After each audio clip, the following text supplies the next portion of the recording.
నమ్మించి గొంతుకు వస్తున్నాయా ఎంఎన్సీ కంపెనీస్? ప్రతివాసన్ అని CEO, మనకు తెలుసు కదా, TCS CEO, అతనే మాట్లాడాడు. ఆఫర్ లెటర్ రిలీజ్ చేశాక జాయినింగ్ లెటర్ ఇవ్వట్లా. సో ఇప్పుడు TCS దీంట్లోకి చేరింది. ఆఫర్ లెటర్ రిలీజ్ చేస్తుంది కానీ జాయినింగ్ లెటర్ ఇవ్వట్లేదు.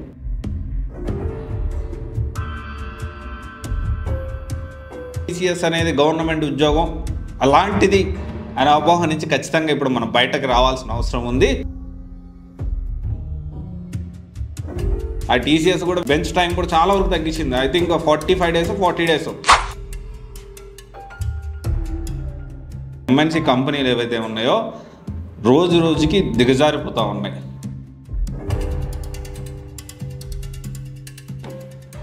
సో గైస్, ఈరోజు మనము నమ్మించి గొంతుకు వస్తున్నాయా ఎంఎన్సీ కంపెనీస్, నమ్మించి మోసం చేస్తున్నాయా ఎంఎన్సీ కంపెనీస్?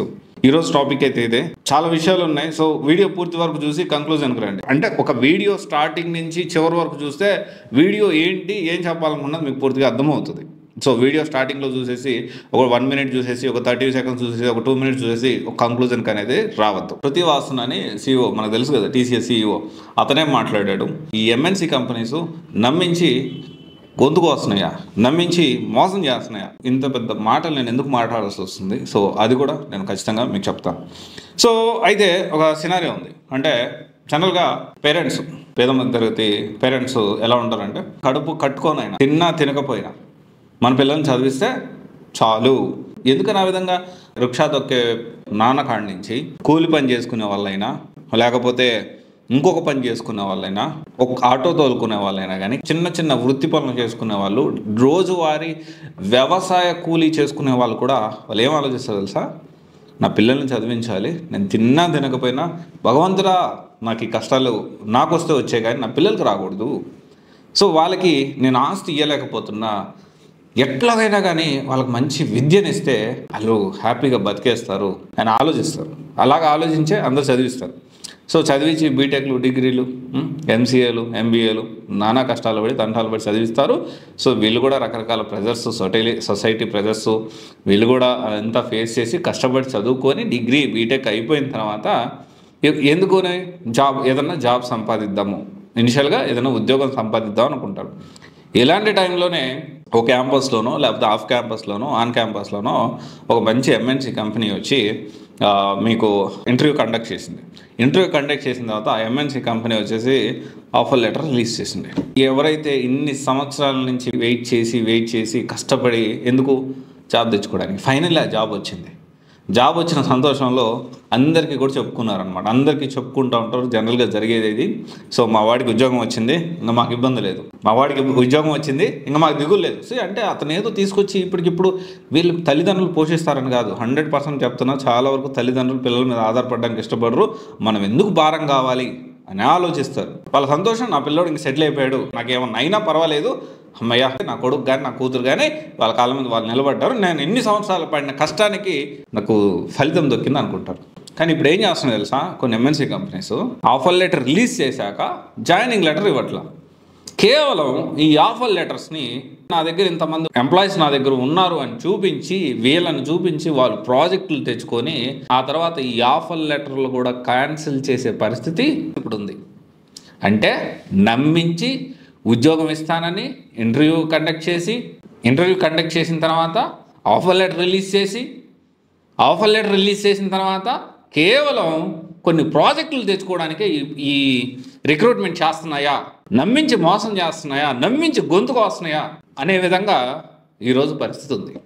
జనరల్గా కొన్ని కంపెనీస్ ఇలా ఉంటావు, కొన్ని కంపెనీస్ మంచిగా ఉంటాయి. మనం కూడా చాలా మాట్లాడుకున్నాం దాని గురించి. ఇంతకుముందు ఇన్ఫోసిస్, తర్వాత వేరే MNC కంపెనీస్ కూడా ఇలాగే వెయిట్ చేపించి చివరికి ఒక ఎగ్జామ్ పెట్టి మీరు క్వాలిఫైడ్ కాలేదురా బాబు, సో మేము హైర్ చేసుకోవట్లేదని 2 సంవత్సరాల తర్వాత వాళ్ళకి ఆఫర్ లెటర్ క్యాన్సిల్ చేసిన పరిస్థితి కూడా మనం చూసాం. ఎస్పెషల్లీ 2022 టైంలో, అంటే 2022లో రిలీజ్ చేసిన ఆఫర్ లెటర్ 2024 స్టార్టింగ్లోకి వాళ్ళ ఆఫర్ లెటర్స్ క్యాన్సిల్ చేసాయి. సో ఇప్పుడు టీసీఎస్ దీంట్లోకి చేరింది. ఆఫర్ లెటర్ రిలీజ్ చేస్తుంది కానీ జాయినింగ్ లెటర్ ఇవ్వట్లేదు. నిజంగా కంపెనీస్కి రిక్వైర్మెంట్ లేనప్పుడు ఎందుకు రిక్రూట్మెంట్ చేసుకోవడం? మొన్నటిదాకా టీసీఎస్ అనేది గవర్నమెంట్ ఉద్యోగం అలాంటిది అనే అపోహ నుంచి ఖచ్చితంగా ఇప్పుడు మనం బయటకు రావాల్సిన అవసరం ఉంది ఆ మహానుభావుడి తర్వాత. రీసెంట్గా కృతి వాసన్ ఇచ్చిన ఒక ఇంటర్వ్యూలో చెప్పిన విషయం ఏంటి అంటే, మా వర్క్ ఫోర్స్లో 2% అంటే ఆల్మోస్ట్ 12,000 మందిని టీసీఎస్ లే ఆఫ్ చేయబోతోంది. ఎందుకో తెలుసా? మాట్లాడుకుందాం, ఆ రీజన్ కూడా మనం మాట్లాడుకుందాం. అండ్ నాస్కామ్ ఈ టీసీఎస్ కంపెనీ ఆఫర్ లెటర్ ఇచ్చి దీని నుంచి జాయినింగ్ లెటర్స్ ఇవ్వట్లేదని నాస్కాము దీనికి సంబంధించిన కొంత కంప్లైంట్, దాని గురించి ఇష్యూ నడుస్తూ ఉంది. బట్ ఫస్ట్ ఇక్కడ మనం అర్థం చేసుకోవాల్సిన విషయం ఏంటి అంటే, మనం చాలామంది కూడా ఎంఎన్సీ కంపెనీకి చూపించినంత interest startup companies, mid level companies చూపించట్లేదు. కొంతమంది, అందరూ కాదు. ఒక అపోహ, ఎంఎన్సీ కంపెనీ అంటే ఏదో జాబ్ సెక్యూరిటీ ఉంటుంది, టీసీఎస్ అంటే ఏదో జాబ్ సెక్యూరిటీ, అక్కడ జాబ్ సెక్యూరిటీ లేదు. టీసీఎస్ ఇట్సెల్ఫ్ కృతి వాసన్ క్లియర్గా చెప్పాడు, బాబు నాకు కమింగ్ డేస్లో 12,000 మందిని అక్రాస్ ద వరల్డ్ టీసీఎస్ ఎంప్లాయీస్ని మేము లే ఆఫ్ చేయడానికి ప్లాన్ చేసుకుంటున్నాం అని చెప్పి. సో చాలా స్టార్టప్ కంపెనీస్ ఎలా ఉంటాయి తెలుసా? వాళ్ళకి అవసరం అయితేనే రిక్రూట్మెంట్ చేసుకొని వాళ్ళు పని చేయించుకునే పరిస్థితి ఉంటుంది. అంతేగాని తీసుకొచ్చి ఎక్స్ట్రా తీసుకుని బెంచ్, ఇంతకుముందు బెంచ్ వ్యవస్థ ఇదంతా ఉండేది. ఆ టీసీఎస్ కూడా బెంచ్ టైం కూడా చాలా వరకు తగ్గించింది. ఐ థింక్ 45 days 40 days, పేరుకే 40 days. మరి ఎప్పుడు ఉంచుతారో ఎప్పుడు పీకుతారో ఎవరికి తెలియదు. అండ్ ఇక్కడ దీనికి చాలా కారణాలు ఉన్నాయి. సో జనరల్గా ఏంటి అంటే, ఇప్పుడు ఎంఎన్సీ కంపెనీస్లో కానీ ప్రైవేట్ కంపెనీస్లో కానీ చిన్న కంపెనీస్ ఎక్కడైనా కానీ నో జాబ్ సెక్యూరిటీ, రెస్పెక్ట్ కూడా చాలా వరకు కొన్ని కంపెనీస్లో అయితే అసలు తక్కువ ఉంటుంది. అండ్ ఇదంతా మీకు ఎందుకు చెప్తున్నానంటే, ఆఫర్ లెటర్ వచ్చినంత మాత్రాన ఉద్యోగం వచ్చినట్టు కాదు. జాయినింగ్ లెటర్ ఇచ్చి జాబ్లో జాయిన్ అయినా కానీ మళ్ళీ ట్రైనింగ్ అని పంపించి మళ్ళీ కొంతమందిని ఎగ్జామ్ పెట్టి తీసేశారు బెంగళూరులో. కనీసం రేపటిదాకా ఉంటామని కూడా ఉండనీయలేదు. మహానుభావ్ కంపెనీ రీసెంట్ డేస్లో ఒకరి మీద ఎవరైతే కేసు పెట్టిన వ్యక్తి ఉన్నారో ఆ వ్యక్తి గెలవడం, దానికి సంబంధించిన వీడియో కూడా నేను చేశాను.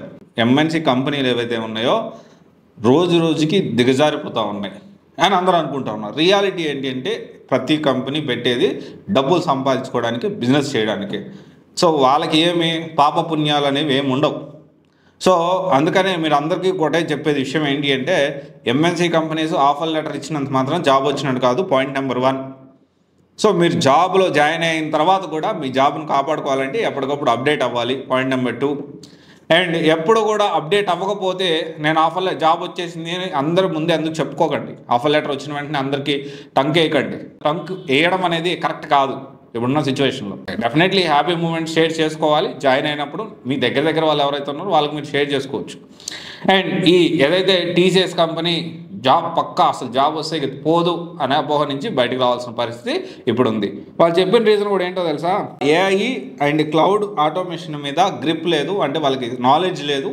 సో అందుకనే సీనియర్ ఎంప్లాయీస్ని, మిడ్ లెవెల్ ఎంప్లాయీస్ని మేము తీసేస్తున్నామని చెప్పి ఇంటర్నల్గా డిస్కషన్ అయితే జరుగుతూ ఉంది. ఓవరాల్గా ఇది విషయం. సో అందుకనే ఎంఎన్సీ కంపెనీలు మోసం చేస్తున్నాయా, నమ్మించి గొంతుకు వస్తున్నాయా అనేది. సో అంటే ఆఫర్ లెటర్ ఇచ్చిందంటే జాబ్ వచ్చిందని నమ్ముతారు. సో దాన్ని తర్వాత జాయినింగ్ అయినా కూడా మళ్ళీ ట్రైనింగ్ చెప్పి, ట్రైనింగ్ అయిపోయిన తర్వాత మళ్ళీ జాబులు వీకేస్తున్నారు. So be careful. జాబ్ వచ్చినా, జాయిన్ అయినా కానీ జాబ్ను కాపాడుకోవడం కూడా చాలా కష్టమైన పరిస్థితిలో ప్రజెంట్ సిచ్యువేషన్ ఉంది. సో ఇది ఒకసారి ఆలోచించి జాగ్రత్తగా జాబ్ వచ్చిందని అందరికీ చెప్పుకోవడం, ఇలాంటివన్నీ ప్రజెంట్ జాయినింగ్ అయ్యేదాకా కూడా చెప్పుకోకపోతేనే బెటర్. Okay, thank you.